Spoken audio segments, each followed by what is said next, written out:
Hey everybody, what's up? This is Andrew from FanShare Sports, and today we're going to take a look at some of the new features we've rolled out on FanShare Pro this week. So lots of good stuff happening.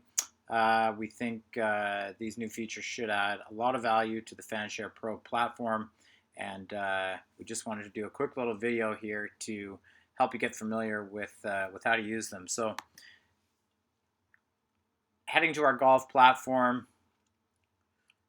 Gonna land on the current trends page, which is actually not part of FanShare Pro, but we'll click on the FanShare Pro tab here. And the first new feature I want to highlight is the last tournament decrease or increase in tag count rank. So this is a brand new tool that we specifically designed this to try and identify recency bias situations.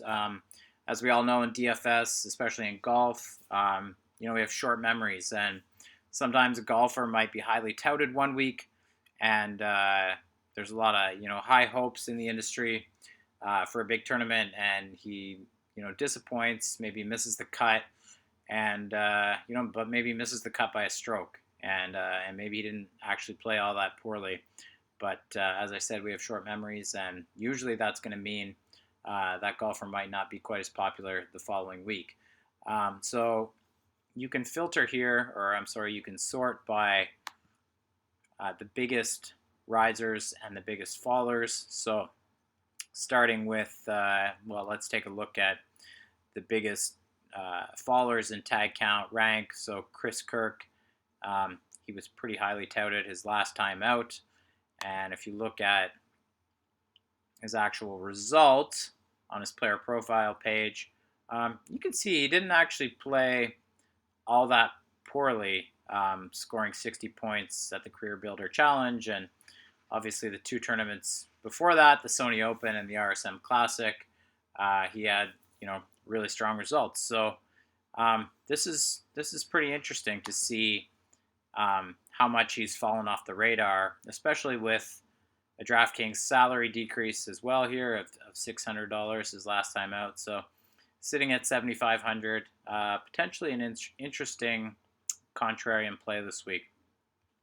Now, if we sort it by the biggest risers in tag counts, tag count rank, we can see there's Ollie right at the top, followed by Julian Surrey, JB Holmes, Nick Watney. Now, all these guys are going to be getting some attention this week for different reasons. So we won't necessarily dig into every one. But safe to say, not everybody on this list is going to have a great tournament. So it's worth, clicking on the golfer, scrolling through his mentions, going to the content where that golfer is mentioned, and getting a feel for what the narrative is leading into the Farmers Open, and deciding based on that information whether they're worth rostering, especially at potentially elevated ownership.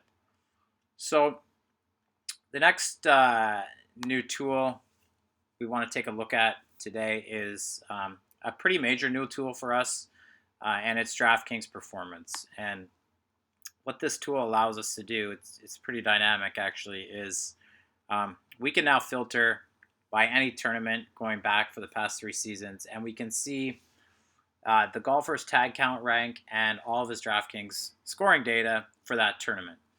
And we can also filter by last 3 events or last 6 events, which is going to pull the average data over those last 3 or last 6 events. So let's just take a look at last 3 events. So this is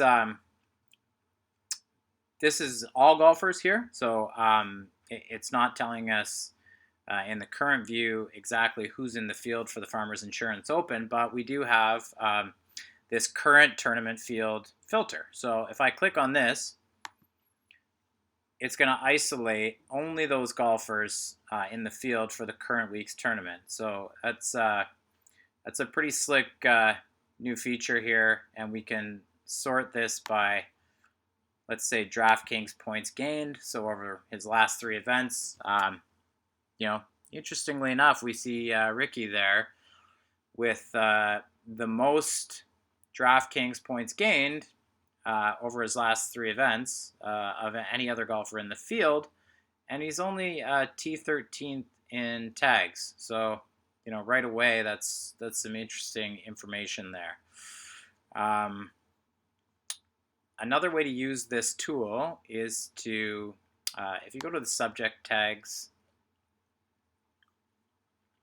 feature, you can find the key stats and other topics being discussed the most this week.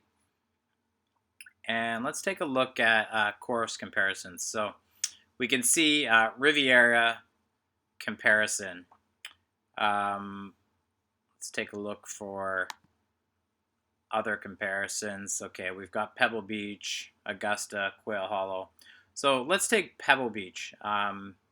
There's at least one tag there comparing Firestone to, or I'm sorry, Torrey Pines to Pebble Beach. So let's go back to our DraftKings Performance tab, and we can use the tournament filter, and we can scroll all the way back to last year's AT&T Pebble Beach Pro-Am. And then we can isolate the current tournament field, and we can see who's in the field here for the current tournament.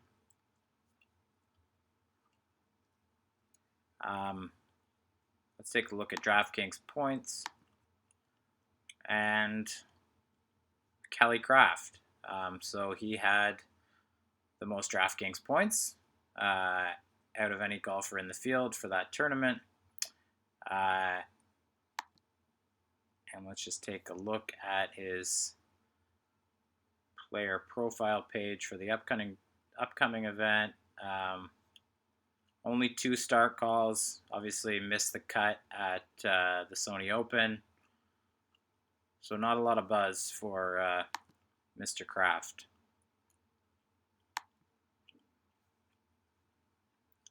Jason Day.